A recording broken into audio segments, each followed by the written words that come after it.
Bismillahirrahmanirrahim. Assalamualaikum warahmatullahi wabarakatuh. Assalamualaikum warahmatullahi wabarakatuh. Sehat Bapak Ibu sekalian? Alhamdulillah. Alhamdulillah. Bahagia? Kan Alhamdulillah. tadi kalau sehat yakin. Begitu ditanya bahagia, jarang ya ditanya ya. Jarang kan ya? Kenapa? Karena kita jarang sekali dari kecil ditanyakan tentang perasaan. Sampai gede bingung perasaan. Mana cinta, mana nafsu. Ya kan? Kenapa? Karena kita keskip satu proses yang bernama literasi emosi.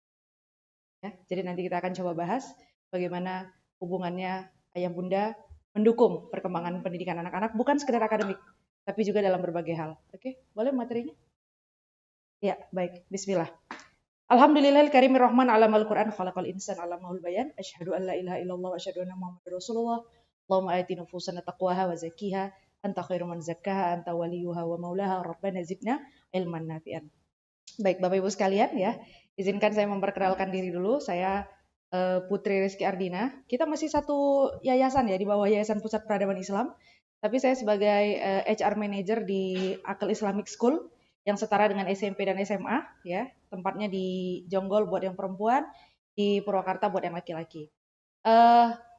Sebagai seorang saya juga kadang-kadang suka bingung membranding diri sendiri ya. Karena saya senang belajar. Jadi apa saja dipelajari begitu ya. Nah, salah satunya adalah terkait dengan parenting. Saya belajar parenting walaupun belum jadi parent. Oke, I'm unmarried yet. Saya belum menikah. Tapi saya belajar parenting untuk apa? Berdamai dulu dengan diri sendiri.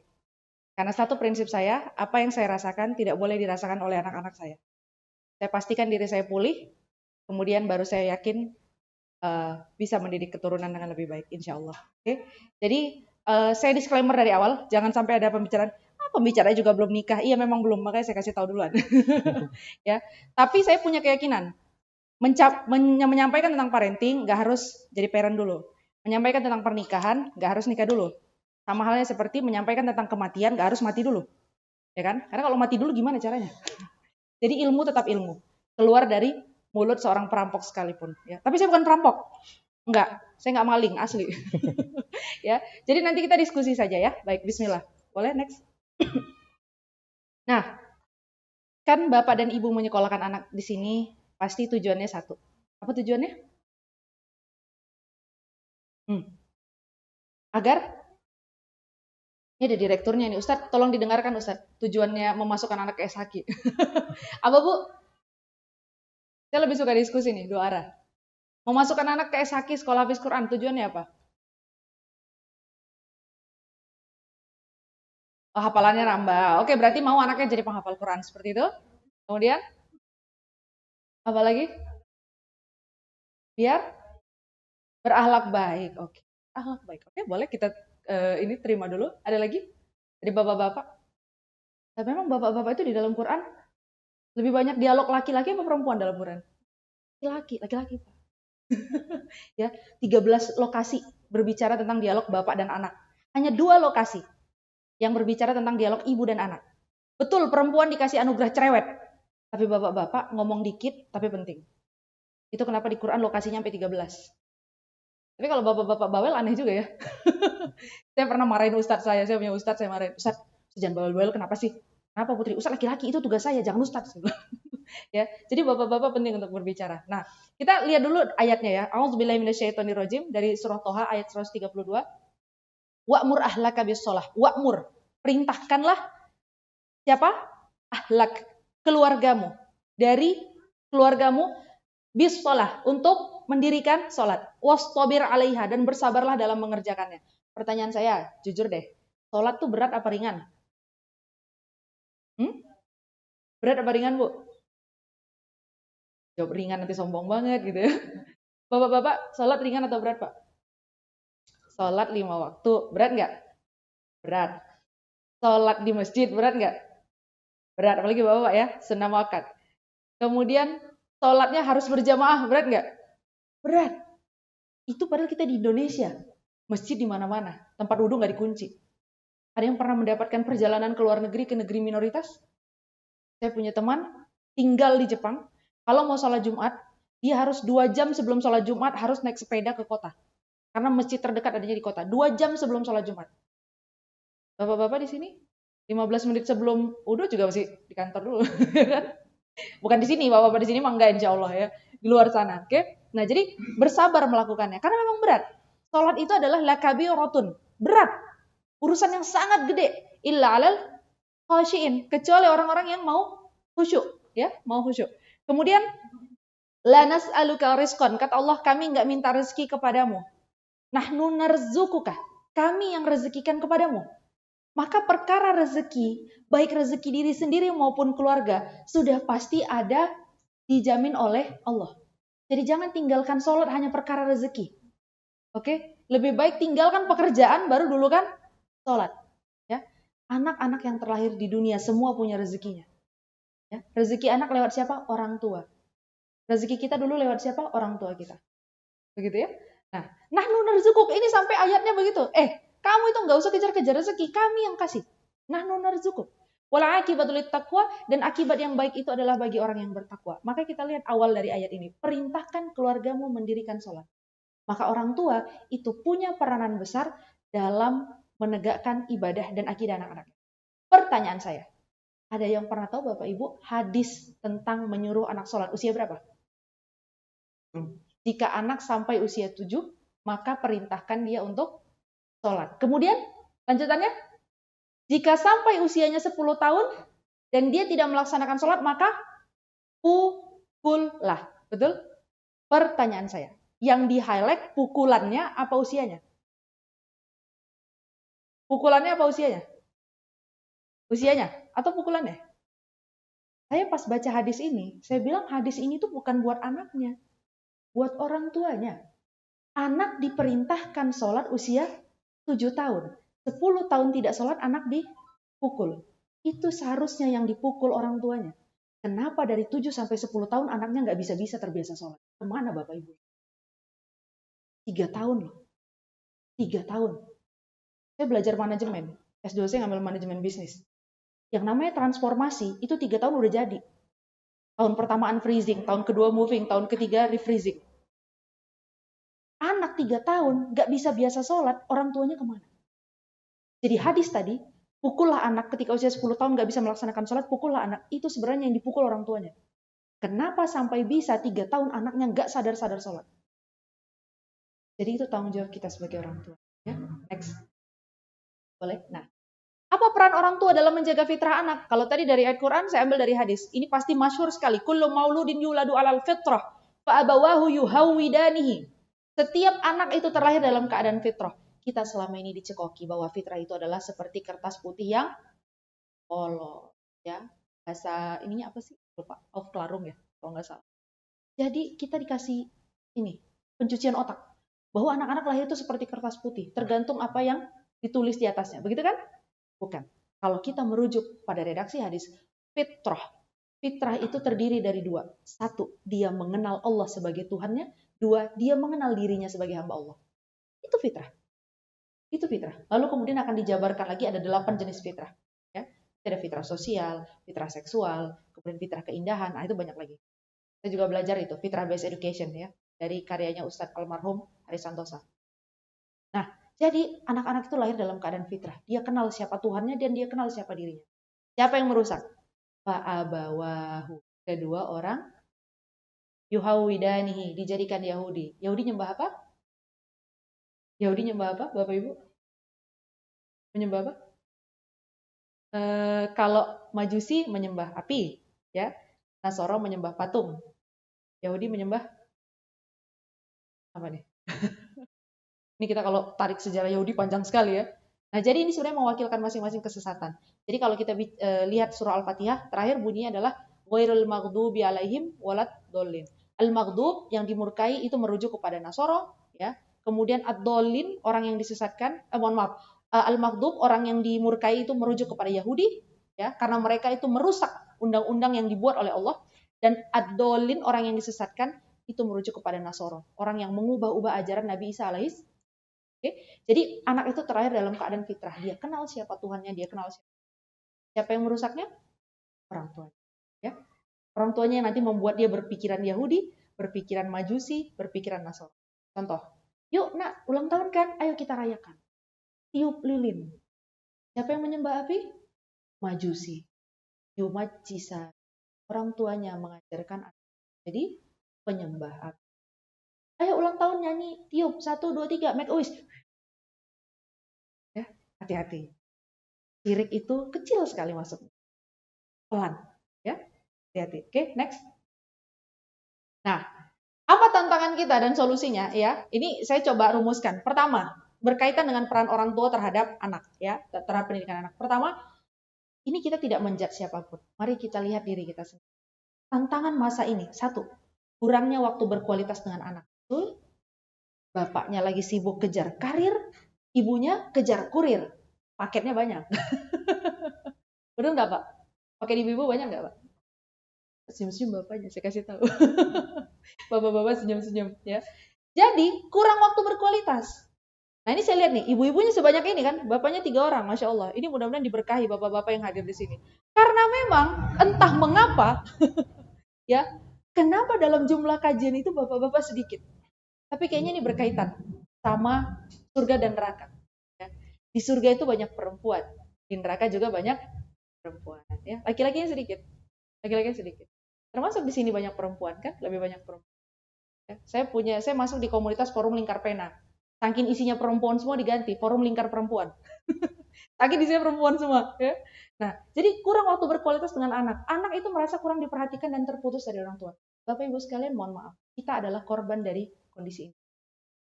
Usia saya 27 tahun, saya tantrum. Inner child saya kambuh. Jadi saya berdiri di sini sebagai orang yang rawat jalan sebenarnya. Ya. 27 tahun. Udah besar itu. Inner child saya kambuh. Efeknya, saya nggak mau keluar kamar 2 minggu, setengah bulan. Tidak mau bicara dengan siapapun. Dan tidak ada yang tahu perasaan saya. Karena saya terbangun dalam asumsi. Bahkan orang tua saya kan perantau ya. Orang tua saya nggak nelpon selama 2 pekan. Saya tidak mau bicara dengan siapapun. Karena mereka pikir saya sakit, ini Putri gitu ya. Mereka jenguk. Saya bilang tunggu aja di pintu kalau mau ngomong. Jangan deket-deket saya. Saking tidak mau bicara dengan siapapun. Trust issue. Saya nggak percaya siapapun bisa menyelesaikan masalah. Oke? Tapi saya menyadari itu adalah titik balik saya. 27 tahun usia saya. Saya menyadari bahwa oke, ada yang belum sembuh dari diri saya. Dan itu adalah titik balik di mana saya mencoba menemukan obat untuk diri saya. Ternyata triggernya adalah apa? Pola asuh. Ya. Dan saat itu saya memilih memaafkan orang tua. Dan saya katakan, kasihan orang tuaku, mereka pun adalah korban dari parenting orang tua. Jadi saat ini, kalau saya sedang tidak cocok dengan orang tua, saya senyum aja. Dalam hati saya, kasihan mereka. Kasihan orang tua. Sudah. Dengan gitu kita akan lebih mudah memaafkan. Kalau dulu kan nggak, harusnya gini, nggak bisa. Nah, gitu. Apalagi saya Batak, ya kan?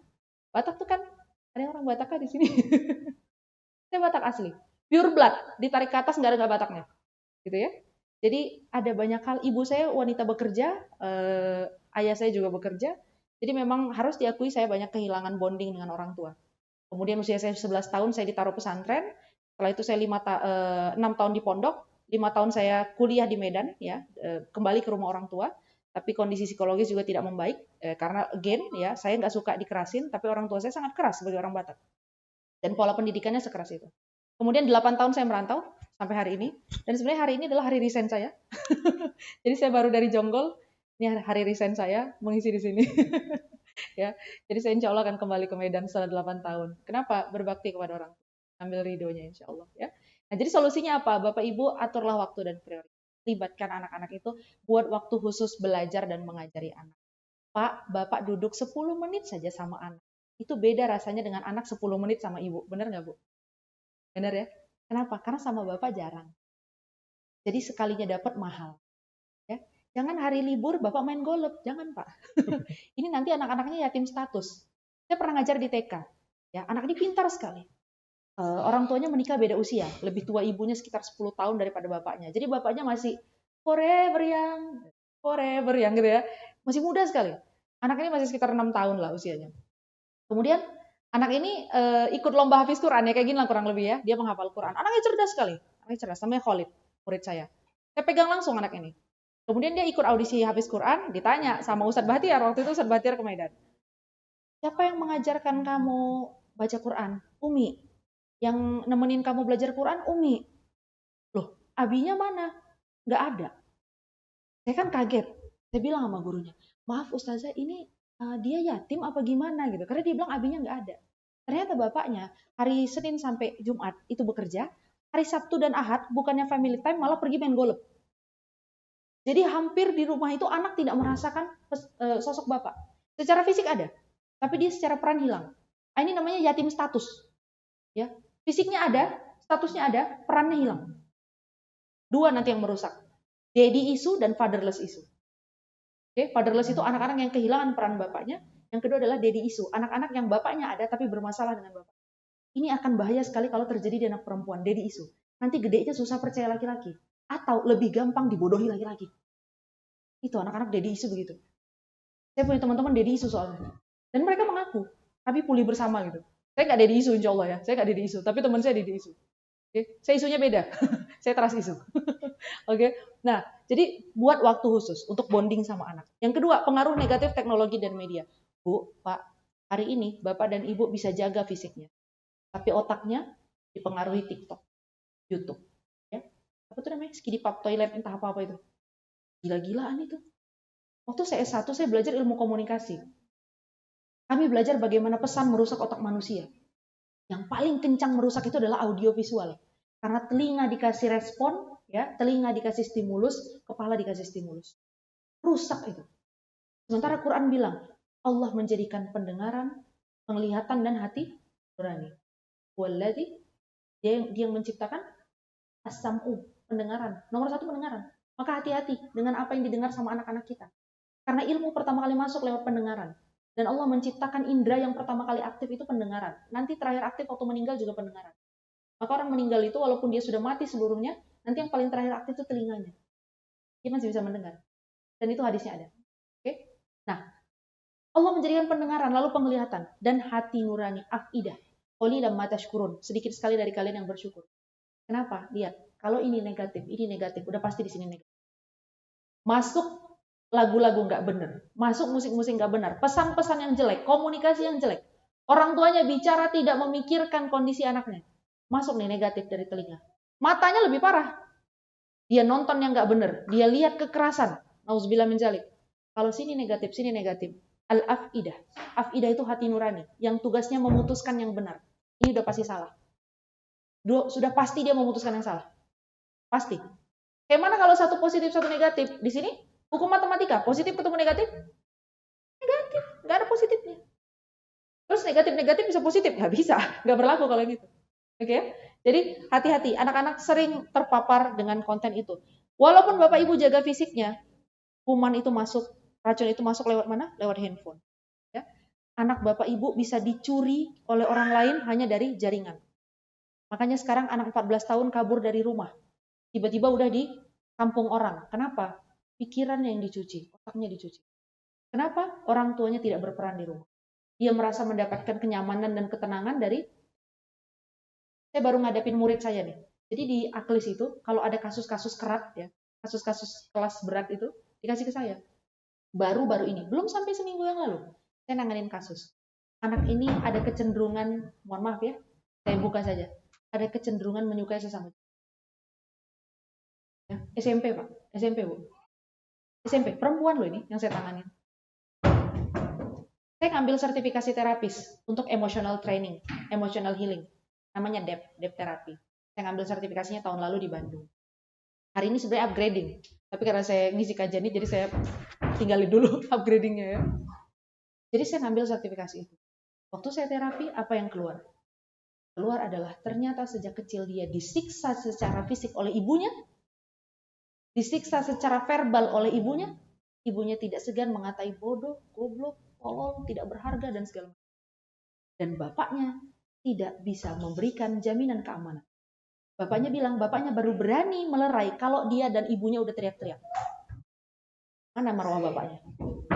Mana peran ayahnya sebagai penyedia keamanan? Mana peran ibu sebagai penyedia kasih sayang? Gak ada. Bapak-bapak, ini saya kasih pesan khusus. Saya selama kurang lebih 25 tahun hidup dengan trauma di mana saya membenci tubuh saya sendiri. Serius, saya baru pulih tahun lalu. 25 tahun. Saya hidup dengan masalah tidak bisa mencintai tubuh saya.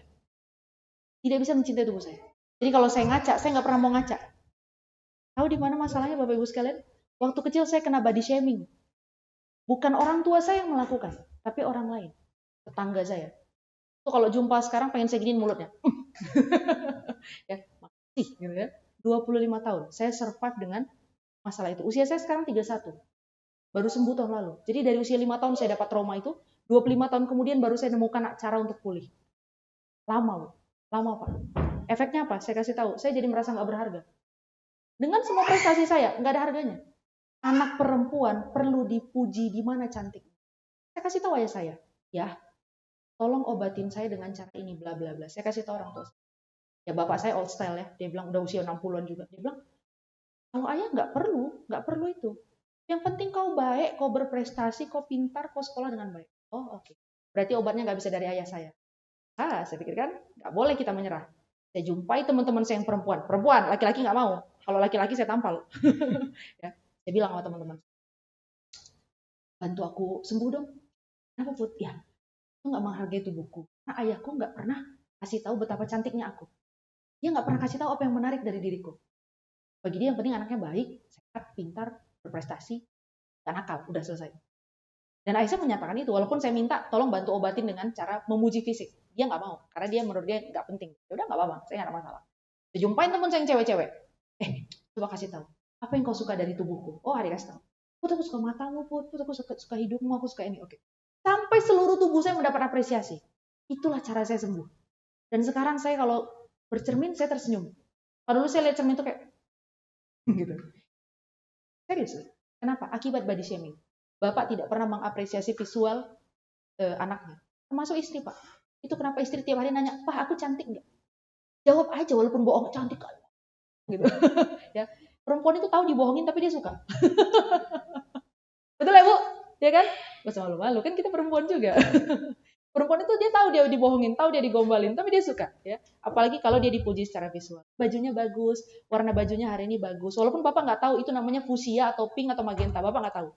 Pokoknya bilang aja cantik, udah selesai. Senang deh, ya. Merasa berharga. Oke? Jadi pantau penggunaan gadgetnya. Yang ketiga, tekanan lingkungan dan pergaulan. Ini juga, ya. Selain dari sini, dari teknologi dan juga dari pertemanan. Oke? Coba kita jaga anak kita ada di sekolah hafiz Quran. Ya, pulang ke rumah tetangganya sama nggak dengan murid sekolah hafiz Quran? Oh enggak, di sini mulutnya Allah Allah, di rumah astagfirullah astagfirullah. Ya, di sini mulutnya Allah Allah, di rumah tetangga kita nauzubillah nauzubillah. Ya, anak sekarang lihat ngomongnya. Dulu sih masih kayak agak kotor-kotor dikit aja gitu. Sekarang bukan lagi kotor, seksual sudah bicaranya. Coba, Bapak Ibu mau merawat anak yang bagaimana kalau lingkungannya tidak dijaga? Makanya dikatakan mendidik anak itu bukan anak kita saja, yang dididik satu lingkungan. Ya. Itu kenapa saya memang sangat berhati-hati sekali untuk terkait dengan keputusan menikah dan punya anak. Bukan saya child free ya. Enggak, saya enggak child free. Saya masih normal insya Allah ya. Tapi memang menurut saya harus dalam keadaan siap. Sampai kepada kita siap mendidik satu lingkungan. Gitu ya. Oke, next. Nah, bagaimana strategi orang tua dalam pengasuhan anak? Ini ada 4 poin. Pertama, ajarkan anak tentang nilai Islam. Pak, Bu, saya punya pengalaman. Ada emak-emak ambis nih. Mama ambis. Dia pengen anaknya tuh kayak Salahuddin Al-Ayyubi gitu, membebaskan Al-Aqsa. Terus anaknya dikasih nonton film Abdul Hamid. Oh, Abdul Hamid ya? Abdul Hamid, Paitat Abdul Hamid itu adalah raja, bukan raja lah, apa namanya? Bisa dibilang khalifah. Bukan khalifah terakhir. Kalau khalifah terakhir Turki Utsmani namanya Abdul Majid VI. Abdul Hamid ini salah satu yang terkuat, terakhir yang terkuat ya, yang nggak bisa digeser-geser tuh. Apalagi soal Palestina dia nggak mau digeser-geser. Jangan coba langkahi kata dia. Jadi emaknya ini nyuruh anaknya nonton Paitat Abdul Hamid 1 hari 1 episode. Saya kasih tahu, 1 episode Paitat Abdul Hamid itu 2 jam. 1 season 50 episode. Sementara Paitat Abdul Hamid ada 2 atau 3 season gitu. Anaknya disuruh emaknya nongkrongin, nontonin Abdul Hamid dari pagi ke siang pagi. Akhirnya anaknya apa? Apakah anaknya happy? Enggak. Anaknya nggak happy. Anaknya bilang, saya itu diapain sih? Bosan banget, disuruh apa sih ini? Kenapa? Karena yang ditanamkan bukan nilai. Kalau yang ditanamkan sama dia nilai, dia akan happy melakukan. Ya, makanya tadi di awal saya tanya, masukin anak ke hafiz Quran buat apa? Kalau Bapak Ibu punya mindset, nanti anak saya jadi hafiz Quran. Dia bisa dapat mahkota dari cahaya, dia bisa bawa 72 orang masuk surga, saya termasuk salah satunya, karena saya yang biayain. Pak, Bu, ubah sekarang. Itu namanya kita egois. Kita jadikan anak sebagai alat. Memang bisa, bisa. Tapi kalau dia tidak happy, nanti kan ditanya sama Allah, kamu kan habis Quran? Iya. Ayo, 72 orang yang mau dibawa siapa aja? Karena dia dendam sama ibu dan bapaknya. Dia bilang, semua orang yang baik sama saya kecuali emak bapak saya. Ayo. Tak jadi. Kenapa? Karena dia tidak happy. Jadi yang ditanamkan bukan praktek, tapi nilai. Ketika dia pegang sebuah nilai agama, dia pegang nilai tauhid dan nilai akidah, dia akan happy beragama. Makanya kalau ditanya kepada saya, Putri cita-citanya apa? Saya bilang, saya pengen mengajarkan orang beragama riang gembira. Happy melakukannya. Sholat itu karena bahagia, senang karena bertemu Allah. Ya. Puasa itu bukan karena kewajiban, tapi karena tahu manfaatnya bagi tubuh, bagus bagi tubuh. Mendidik jiwa, mendidik kesabaran. Jadi saya bilang, bisa nggak agama itu dilakukan tuh riang gembira? Jangan doktrin. Wajib sholat. Kalau nggak sholat masuk neraka. Iya tahu. Nggak ada orang nggak sholat masuk surga tuh nggak ada. Semuanya pasti masuk neraka kalau nggak sholat. Tapi bisakah kita sampaikan dengan cara yang menyenangkan sehingga orang sholat dengan bahagia? Bisa nggak Pak? Kira-kira Pak? Bisa ya? Ibu-ibu jangan kalau ditanya happy nggak kalau sholat? Saya mah yang penting nggak masuk neraka aja. Ya, jangan sampai itu sia-sia. Iya sholatnya gugur kewajibannya, tapi tidak merasakan nikmat. Oke. Nah yang kedua ciptakan lingkungan rumah yang kondusif untuk belajar dan beribadah. Pak, Bu, ada istilah baiti jannati. Apa artinya? Rumahku, surgaku. Pertanyaannya, udah tahu nggak ciri-ciri rumah di surga kayak apa? Nah, kan katanya mau jadiin rumah kayak surga, tapi nggak tahu ciri-ciri rumah di surga kayak apa. Ibu-ibu nyuruh anaknya mandi. Weh mandi! Mandi nggak? Gitu kan? Cepat mandi, mama cubit, mau pukul, cepat. La sorohoh, tidak ada teriakan di dalam surga. Wala laghiyah, tidak ada kalimat sia-sia di dalam surga. Maka kalau mau menjadikan rumah seperti surga, jangan ada teriakan. Dan jangan ada kalimat yang sia-sia. Ibu bapak tahu kalimat sia-sia? Yang sekarang dipakai sama anak-anak muda. Yang ujungnya banjir sama sanjay. Tahu ya? Saya tuh nggak mau ngomong kalimat itu. Kenapa? Bukan karena itu dosa apa segala macam. Ya dosa urusan masing-masing. Karena itu menunjukkan ketidakmampuan seseorang mengontrol apa yang keluar dari mulutnya. Termasuk tidak mampu mengontrol dirinya. Kenapa disebut lagi ya? Coba kita cek ya. Ih, keren banget kemarin tuh acaranya. Satu. Atau yang kedua. Ih, keren banget asli. Keren banget banjir. Kira-kira kalau si banjirnya itu dihapus, masih sama nggak makna perkataannya? Sama. Berarti si banjir tadi itu adalah kalimat laghiyah. Kalimat sia-sia. Sekarang kalau Bapak Ibu besarkan anak-anak dengan laghiyah, kalimat sia-sia. Dibesarkan dengan sorohoh, teriakan. Ya, sorohoh itu bahkan memekik, menyakitkan telinga. Bagaimana mau membesarkan penghuni surga kalau rumahnya tidak dijadikan bernuansa? Tanya diri kita masing-masing. Rumah kita udah kayak surga nggak? Jangan bangun tidur melihat suami, dek. Gitu ya? Di surga tidak ada benci. Di surga tidak ada lelah. Ya, bapak-bapak kalau misalnya lihat istrinya mulai lelah, bantu Pak. Karena mewujudkan surga di rumah itu, ya, mewujudkan rumah di surga itu, dimulai dari mewujudkan surga di dalam rumah. Khadijah itu dijanjikan sama Allah, wahai Khadijah, masuklah kamu, sudah dibangunkan rumah di surga untukmu. Di dalamnya tidak ada kelelahan dan keletihan. Di dalamnya tidak ada teriakan. Kau damai. Kenapa? Karena Khadijah radhiyallahu anha selama menjadi seorang ibu dan istri dari Muhammad SAW tidak pernah sekalipun berteriak. Nggak pernah teriak. Ya. Saya juga agak khawatir, ini kan saya Batak ya, kerongkongannya luas ya. Bisik-bisik aja kelihatan kayak orang marah. Tapi mudah-mudahan tidak gitu. Jadi tidak pernah ada teriakan. Oke? Yang ketiga, jadi teladan yang baik dalam akhlak dan ibadah. Jadi kalau anaknya disekolahkan hafiz Quran, ibu bapaknya harus lebih dahulu mendidik dirinya untuk sekali lagi anak bukan investasi. Ya? Jangan sampai dia nggak bahagia menjadi penghafal Quran. Ingat, 72 kuota itu ya harus ada bapak dan ibu masuk di dalamnya karena dia bahagia disekolahkan Quran. Jangan sampai 72 itu malah duanya dikecualikan. Semua ya Allah kecuali yang dua, orang tua saya. Oh, nauzubillah. Oke. Yang keempat, libatkan anak dalam aktivitas ibadah. Ya. Jam sholat dipanggil. Ayo sholat bareng-bareng jamaah. Bapak-bapak misalnya. Saya punya teman, masih muda. Anaknya baru umur 5 tahun. Saya main ke rumahnya. rumahnya itu selalu dipilih di depan masjid. Dia perempuan. Dia perempuan. Saya tanya, suami kamu mana? Lagi dinas, Put. Keluar. Udah semingguan. Oke. Berarti kita aja nih ya. Iya, anaknya laki-laki 2 orang. Kok milih rumahnya di sini? Pojok banget gitu. Iya, Put, karena depanan sama masjid. Oh ya udah. Waktu itu saya puasa Syawal pas libur kemarin. Saya makan sama dia, pas bukaan kita makan.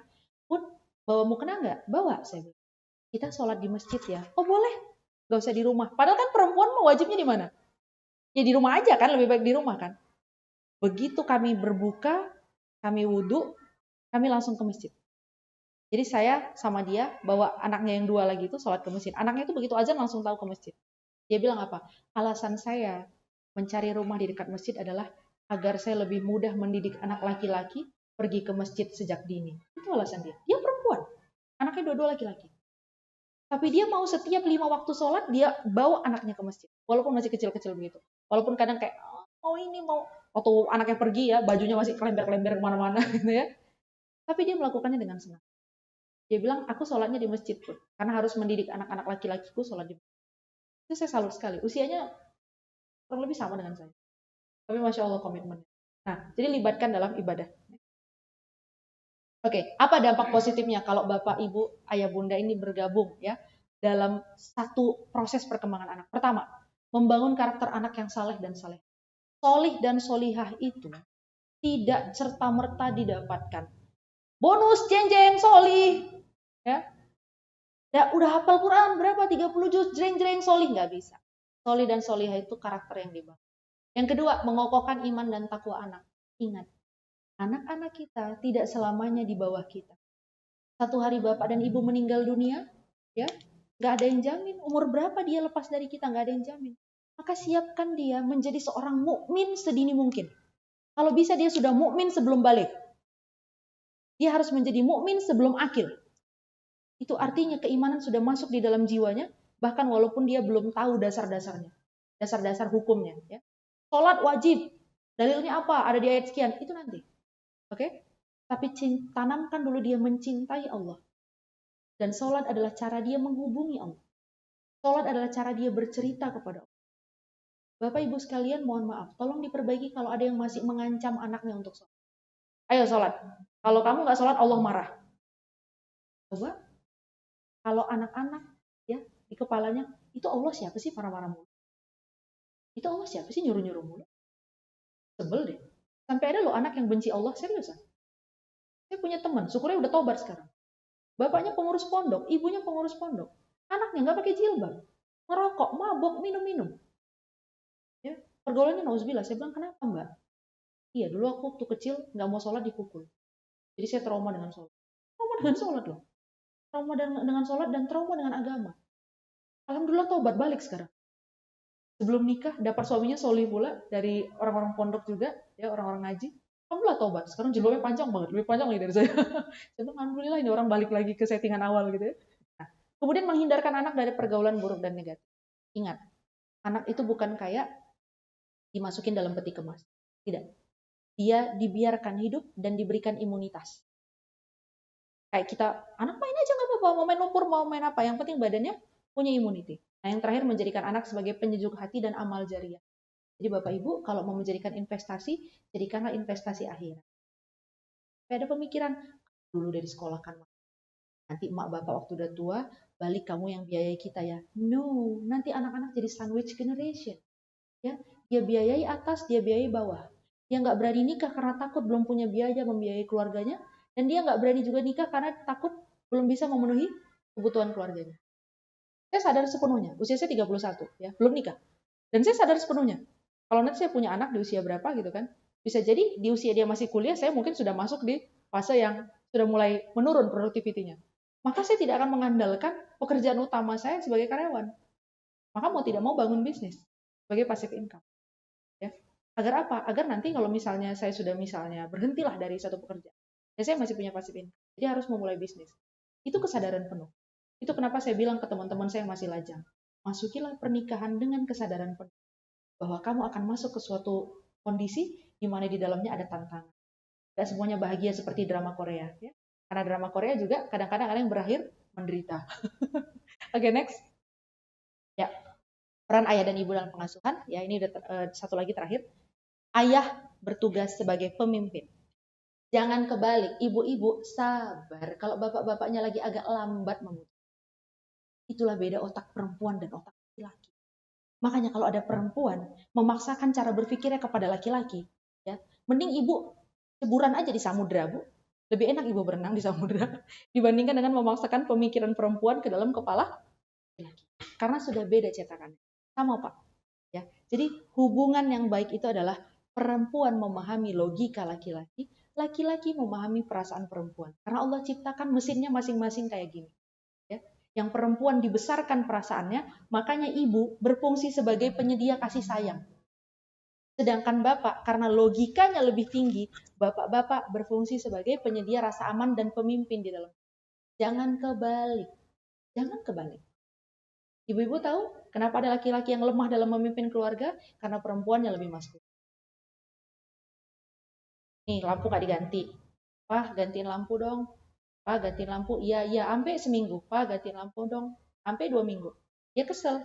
Kebetulan dia bisa manjat. Ya, ambil aja tangga nih. Zet, dia ganti. Besoknya suaminya bilang, kok ini lampunya berubah sih? Kan aku udah bilang dari kemarin. Komunikasinya kurang bagus. Si laki-laki kehilangan peran memimpin. Ya, bahkan hanya untuk menentukan lampu apa yang dipakai. Dan perempuannya menjadi semakin maskulin. Karena dia tidak butuh laki-laki. Ini bahaya. Kalau kayak gini caranya kita mendidik laki-laki jadi lemah. Kita mendidik laki-laki jadi lemah. Jangan bangga kalau misalnya, oh, gue dong bisa apa-apa sendirian. Berbagilah. Belajar. Perempuan penyedia kasih sayang dan laki-laki penyedia rasa aman di dalam rumah. Oke, next, terakhir. Ya, anak adalah amanah Allah. Anak-anak itu harus dijaga dengan baik, ya. Dan orang tua itu harus terlibat, menjadi bagian dari proses. Bukan tukang nyuruh. Kamu sekolah ini, tidak. Tapi masuk ke dalam proses itu. Seperti ayat di awal, wa'mur, perintahkan mereka sholat. Perintahkan keluargamu sholat. Karena pada saat kita memerintahkan keluarga kita sholat, kita dulu yang harus benerin. Pada saat kita perintahkan anak-anak menjadi hafiz Quran, ibunya, bapaknya dulu yang harus mencintai Al-Quran, minimal. Sekolah kan anak di hafiz Quran, tapi bapak emaknya, Qurannya berdebu di rumah 1 tahun gak pernah disentuh. Ini namanya bohong. Gak akan bisa. Sekolah itu bukan tempat menitip anak. Sekolah itu partner. Oke? Kebetulan bapak dan ibu belum bisa mendidik anak untuk belajar Quran, maka dititip di SHQ. Karena sevisi misi dengan bapak. Oke? Sebagaimana Rasulullah itu paling baik akhlaknya kepada keluarga. Jadi jangan kita mencari contoh. Carilah Rasulullah. Bapak-bapak mencontoh Rasulullah, ibu-ibu mencontoh siapa? Istrinya Rasul. Berapa total istrinya? Berapa total istri Rasulullah? Waduh. Ayo. 1, 2, 3, 4. Berapa, Bu? 11. Plus 2 milkul yamin. Ya, milkul yamin itu panjang. Intinya 11 yang Ummul Mukminin, ya. 2-nya milkul yamin. Totalnya 13. Yang tercatat dalam sejarah. Oke? Kenapa sampai 13? Karena 13 perempuan ini mewakili karakter perempuan-perempuan seluruh dunia yang pernah hidup dari zaman dulu sampai sekarang. Yang suka masak ada, yang suka dandan ada, ya. Iya, ada yang suka dandan. Ini kan belajar sirah itu penting. Ada sahabat Rasul, kalau kita baca buku An-Nisa wa Haula Rasul, perempuan-perempuan di sekitar Rasulullah itu ada yang jago makeup. Ada. Tapi bukan tabarruj, bukan untuk yang bulu matanya sampai tersapu ke atas ini. Jadi kalau gini-gini, enggak. Jadi ada yang pintar makeup, pintar masak, pintar nulis, pintar berperang. Ada Juwairiyah, ya. Jago naik kuda, ada. Cemburuan, ada. Yang orangnya bisa jadi dokter, ya, kesehatan ada, semua ada. Maka kalau mau meniru, tirulah ibu kita. Siapa ibu kita? Ummul Mukminin. Istri-istri Rasul, ya. Dan mereka semua cemburuan, ya memang lah. Ya, suaminya sekelas Rasulullah, saya juga kalau gitu cemburuan, kan ngajak pegang. Gitu ya. Ya, suaminya sekelas Muhammad SAW. Itulah kenapa cemburu nggak dikasih hukum.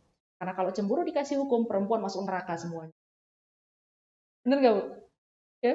Jadi itu kita meniru dan mencontoh Rasulullah, dan perempuannya meniru dari Ummahatul Mukminin. Mungkin ini dulu dari saya, ya. Saya kembalikan dulu. Assalamualaikum warahmatullahi wabarakatuh.